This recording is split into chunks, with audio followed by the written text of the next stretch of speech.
Assalamualaikum warahmatullahi wabarakatuh.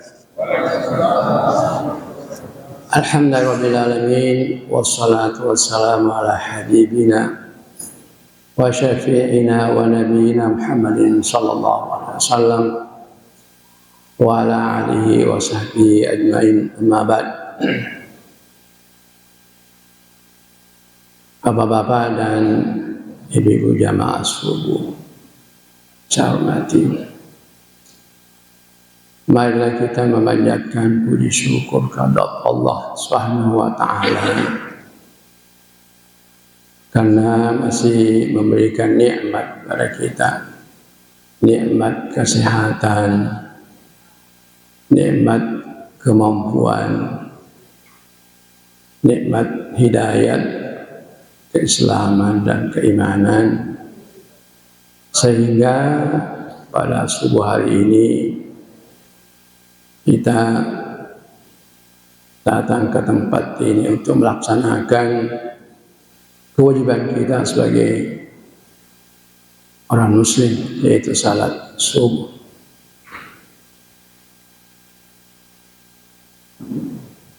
Salawat dan taslim atas junjungan Nabi besar kita Muhammad sallallahu alaihi wasallam yang pada masa hidupnya selalu mendoakan umatnya yang bangun pagi-pagi dengan doanya, Allahumma barik ummati fi bukuriha.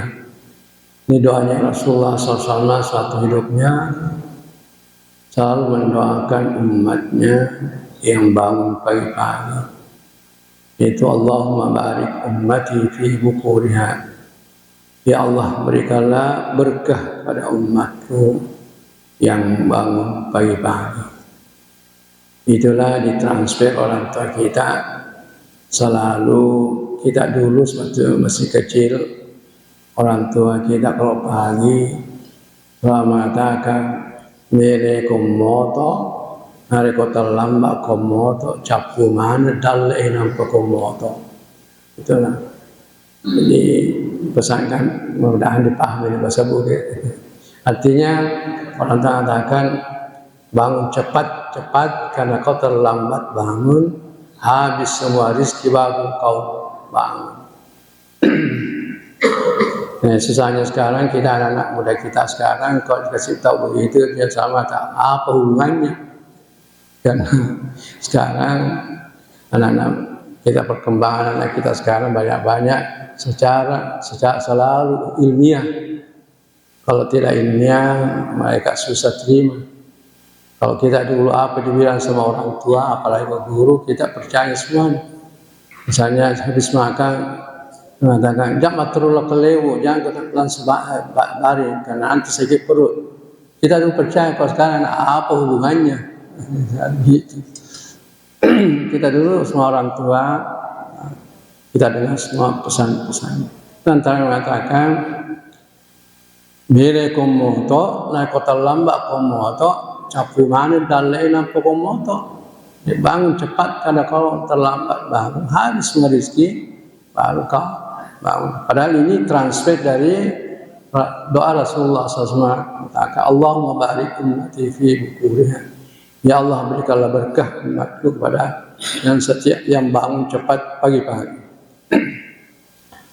Bapak-bapak dan ibu-ibu yang masuk yang saya hormati, saya diberikan amanah untuk subuh hari ini untuk membahas mengenai masalah keutamaan Lailatul Qadar. Pernah seorang sahabat datang kepada Rasulullah SAW curhat, mengatakan, Rasulullah, kita ini kalau dibandingkan umat-umat yang terdahulu, kita ini pendek sekali umur kita.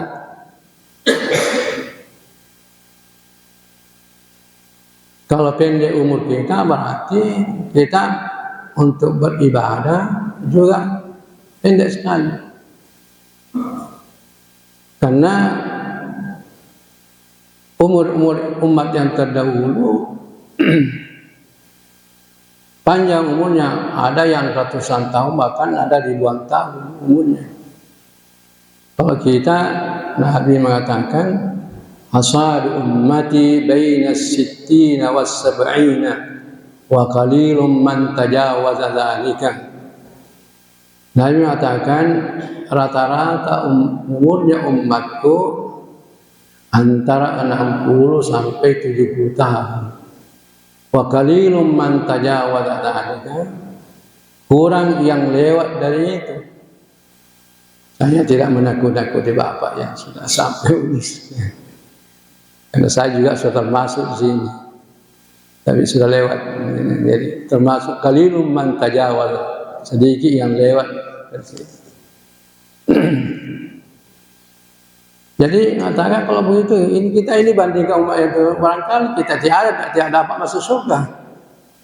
Karena diambil semua umat terdahulu. Umat terdahulu panjang umurnya. Nabi Nuh, dalam Al-Quran dikatakan Nabi Nuh berdakwah 950 tahun berdakwah.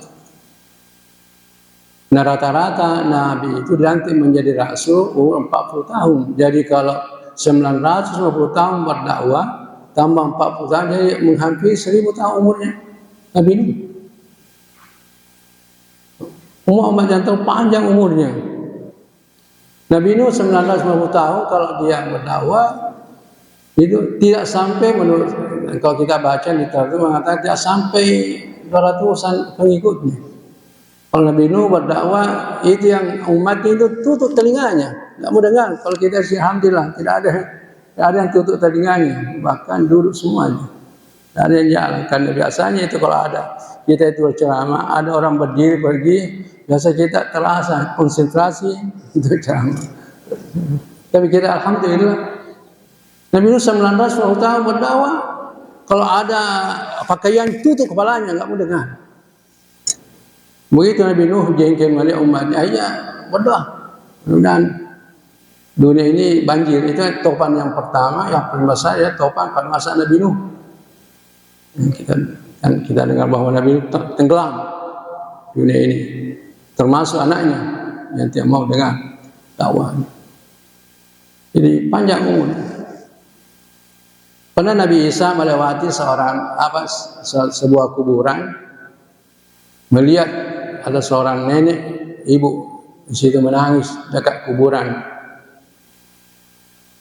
Nabi Isa sehingga tanya dia, kata, "Bu, kenapa menangis?" Dia bilang, saya menangis karena ini yang baru dikuburkan meninggal anakku, meninggal dalam kecil, dia masih kecil meninggal. Tanya Nabi Isa, berapa umurnya anak tak meninggal itu? Dia bilang 250 tahun. Umurnya itu umat terlalu panjang. 250 tahun masih anak-anak.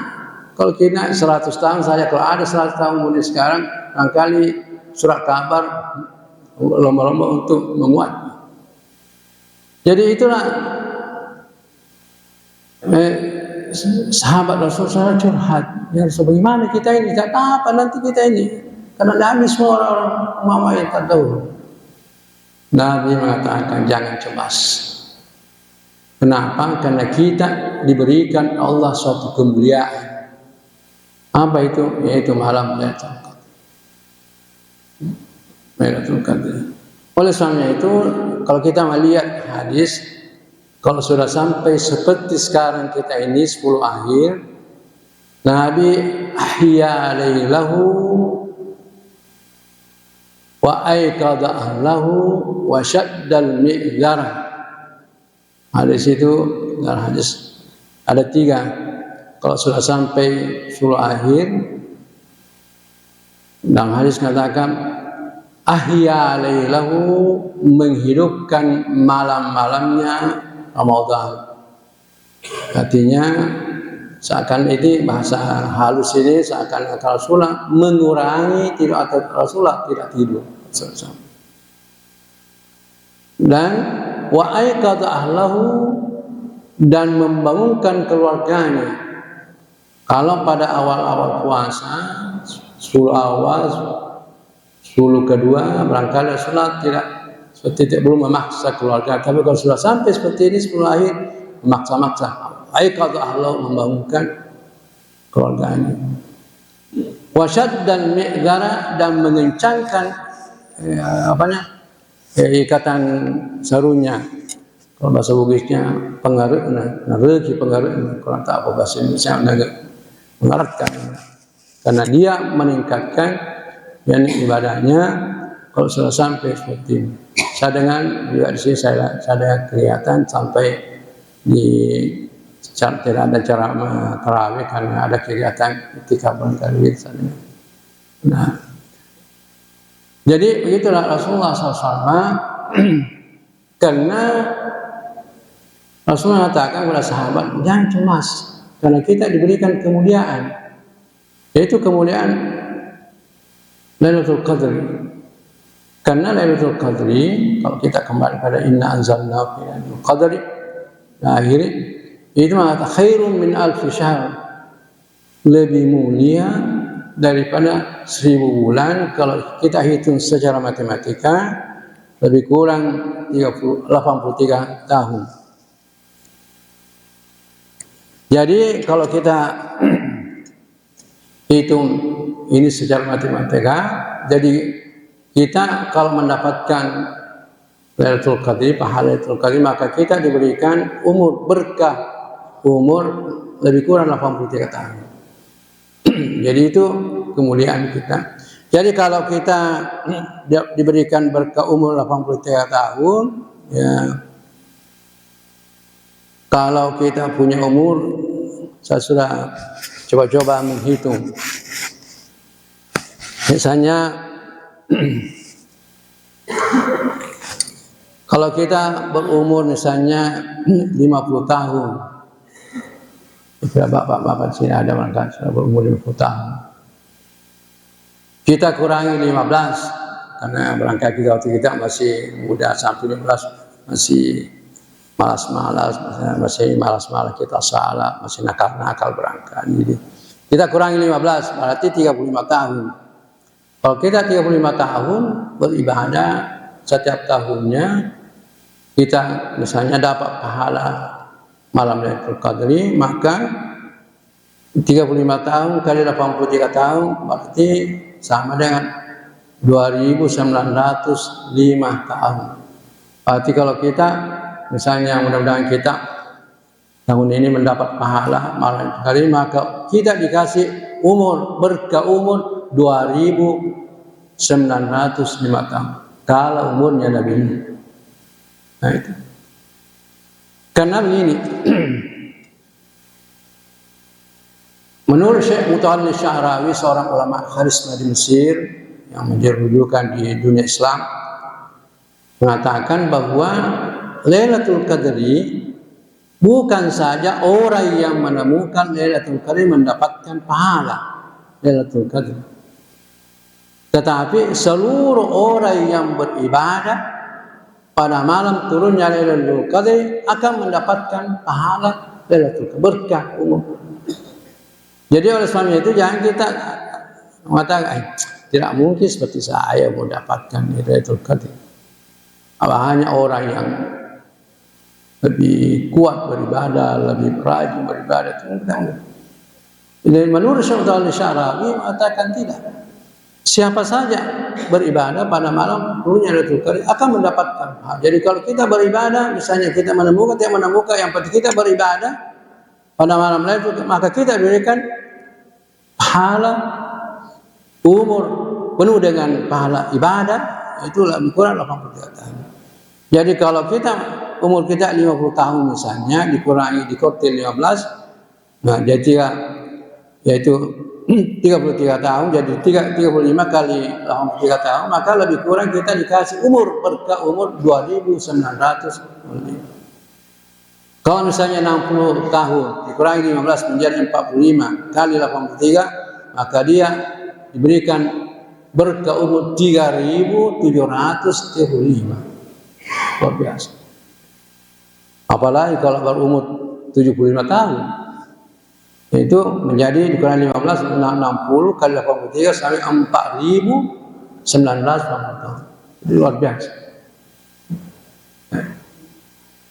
Jadi bisa kita mengalahkan umat-umat yang terdahulu. Tapi ini kalau kita memanfaatkan bulan Ramadan. Tapi kalau kita tidak memanfaatkan bulan Ramadan, ya itu Nabi mengatakan, ragiba anfu rajulin dakhala Ramadan wa tamma Ramadan falam yughfar lahu. Nabi dari jauh-jauh mengingatkan kepada kita, ragiba anfu rajul, celakalah orang yang masuk pada bulan Ramadan dan selesai Ramadan dan tidak diampuni dosanya. Kenapa? Karena coba saya lihat, kalau saya jalan di pasar, banyak orang, saya bilang kasihan, tidak memperhatikan bahwa bulan ini bulan apa. Sama saja bulan Ramadan bukan bulan Ramadan, bulan kasihan lihat. Dan saya lihat bukan lagi merasa malu-malu, terang-terangan saja. Karena Nabi mengatakan, siapa orang yang makan sengaja makan bulan Ramadan atau tidak berpuasa, tidak ada uzur yang dibenarkan oleh agama, maka dosanya itu walaupun berpuasa sepanjang tahun tidak akan terhapuskan dosanya. Itu besarnya dosa kalau kita sengaja puasa tidak puasa pada bulan Ramadan. Nah, itulah. Tapi itulah yang diberikan berkah kalau memang betul-betul mujahadah, betul-betul beribadah pada. Dan mari kita memanfaatkan. Kemudian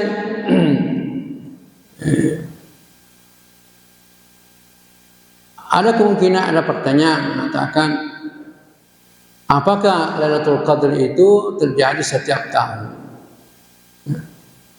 Ada ulama berpendapat mengatakan bahwa Lailatul Qadar itu hanya terjadi sekali saja, yaitu pada waktu turunnya Al-Quran. Ada pendapat, tapi ini para ulama banyak membantah pendapat ini.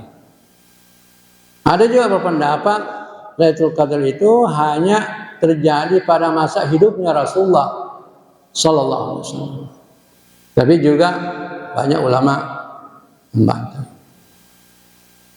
Kenapa? Karena dia mengatakan, kita melihat teks ayat dalam Inna Anzalnahu, di situ mengatakan tanazzalu, asalnya tatanazzalu alil malaikat, itu Lailatul Qadar akan turun.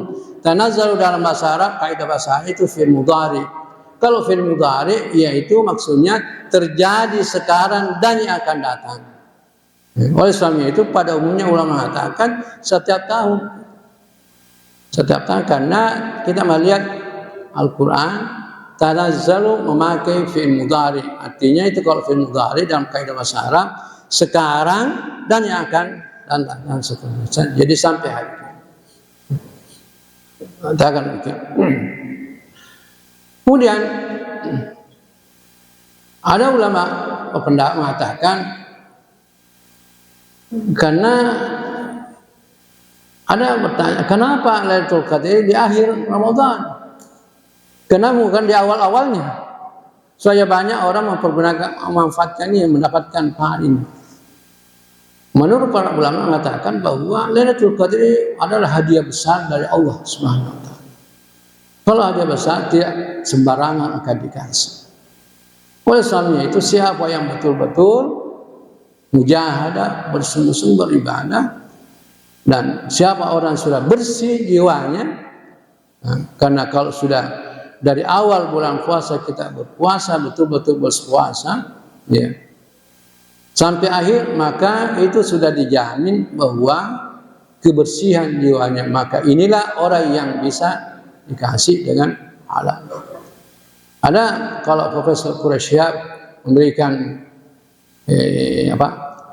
perbandingan, mengatakan bahwa Lailatul Qadar itu sama misalnya orang besar atau misalnya seperti presiden yang datang. Semua orang berbaris jalanan untuk menjemput dia untuk jabat tangan. Tapi tidak semua orang yang menjemput itu sempat jabat tangan. Tapi hanya yang bersungguh-sungguh betul-betul berusaha untuk jabat tangan. Begitu halnya dengan Lailatul Qadar. Nah, kemudian kapan terjadinya? Nabi memberikan sebenarnya pada masa Nabi pernah ditentukan, Nabi pernah menentukan bahwa malam ini, tapi terjadi keributan, ribut orang pada malam yang akhirnya Rasul mengatakan kalau jangan tentukan.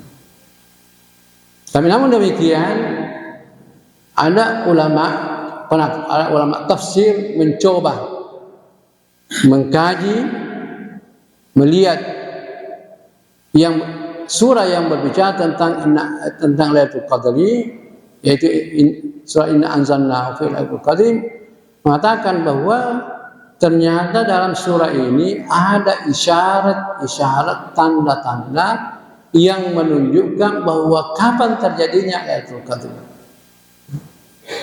Dia melihat teks ayat. Dia pertama yang dilihat yaitu Lailatul Qadri, yang berbicara tentang Lailatul Qadri.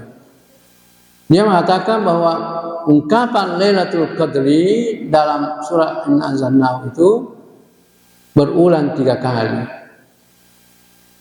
Kemudian dia mengatakan Lailatul Qadri kalau kita menghitung hurufnya, Lailatul 4, Al-Qadr 5, berarti 9. Ternyata ini yang 9 ini berulang 3 kali dalam surah Inna Anzalnahu, berarti 27. Oleh karena ini mengatakan itu sebenarnya dalam Al-Quran ada isyarat bahwa besar kemungkinan yaitu malam Lailatul Qadri akan terjadi pada malam 27 dengan isyarat-isyarat dalam Al-Quran. Itu alasan yang pertama. Alasan yang kedua, coba kita Pak lihat itu Inna Anzalnahu, kita melihat potongan-potongan ayatnya, mulai Inna Anzalnahu fi lailati sampai salamun hiya, berapa kalimat? Yaitu 27. Hiya 27 itu kita. Oleh itu mengatakan bahwa dalam Al-Quran itu sudah ada isyarat, ada tanda-tanda bahwa malam Lailatul Qadri akan terjadi. Oleh sebab itu bapak-bapak dan ibu-ibu yang pernah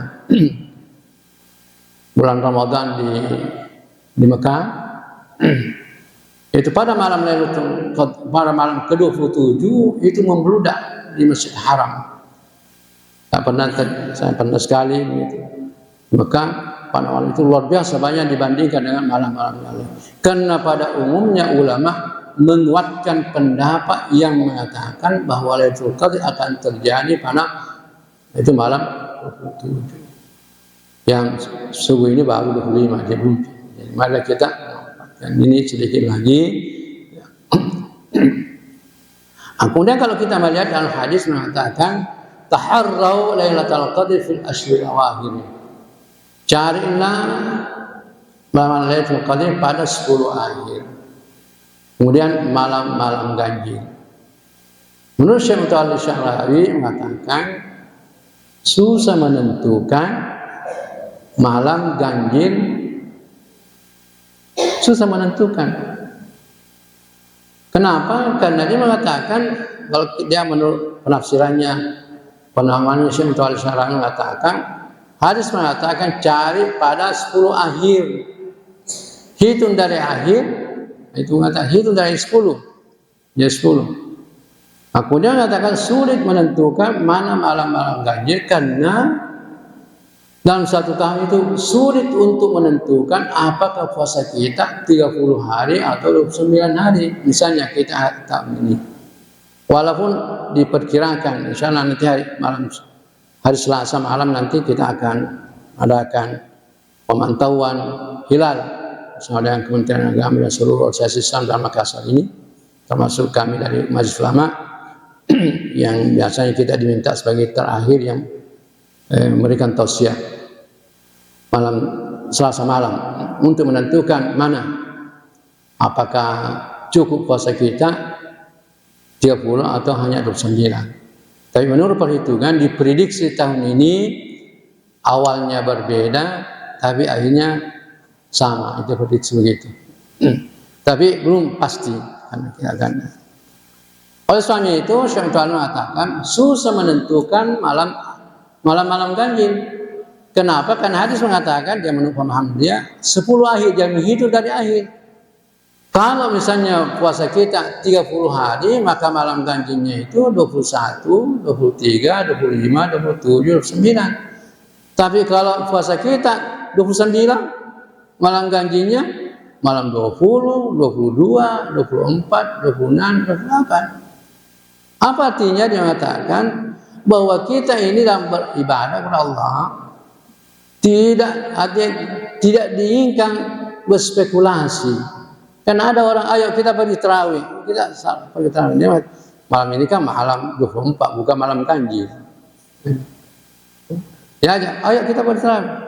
Nanti besok malam ganjil.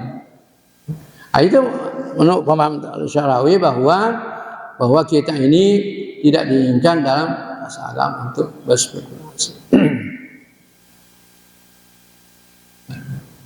Kalau kita kembali pada itu mengkaji itu surah Inna Anzalnahu, luar biasa Pak, di situ banyak mukjizat Al-Qur'an yang terdapat di situ. Tapi barangkali saya jelaskan pada kesempatan ini. Yang jelas bahwa Rasulullah SAW menginginkan kita pada malam-malam akhir supaya kita mujahadah, betul-betul kita memanfaatkan keberadaan kita pada bulan Ramadan ini agar supaya seluruh, kalau misalnya ada kekurangan kita, ada dosa-dosa kita, ada kesalahan kita, mudah-mudahan diampuni. Karena bulan Ramadan ini punya keistimewaan. Rasulullah SAW mengatakan, li'annal hasanata fihi mujtami'ah wa ta'atu maqbula wa zunubu maghfura wa da'watu mustajabah wal jannatu mustaqatun lahum. Nabi menyebutkan keistimewaan bulan Ramadan bahwa seluruh kebaikan semuanya ada dalam bulan Ramadan. Tidak dilihat kecil besarnya, tidak dilihat banyak sedikitnya. Yang penting seluruh kebaikan. Kemudian wa ta'atu maqbula. Kemudian seluruh ketaatan takarrub kita, seluruh ibadah kita insyaallah akan diterima. Karena satu-satunya ibadah puasa itu tidak ada riaknya. Kalau kita melihat dalam rujukan satu-satunya ibadah tidak ada riaknya. Karena kalau ada orang berpuasa ada riaknya, mesti tidak berpuasa. Bisa masuk dalam kamar, tutup baru makan. Bisa mandi, pura-pura mandi tapi minum. Bisa wudhu, dia minum. Oleh sebabnya itu kalau betul-betul berpuasa, dia tidak ada riaknya. Oleh sebabnya itu Allah memberikan keistimewaan, mengatakan wa ana ajazibi, saya langsung memberikan pahala saya kamu, tidak sama dengan amal-amal yang lain.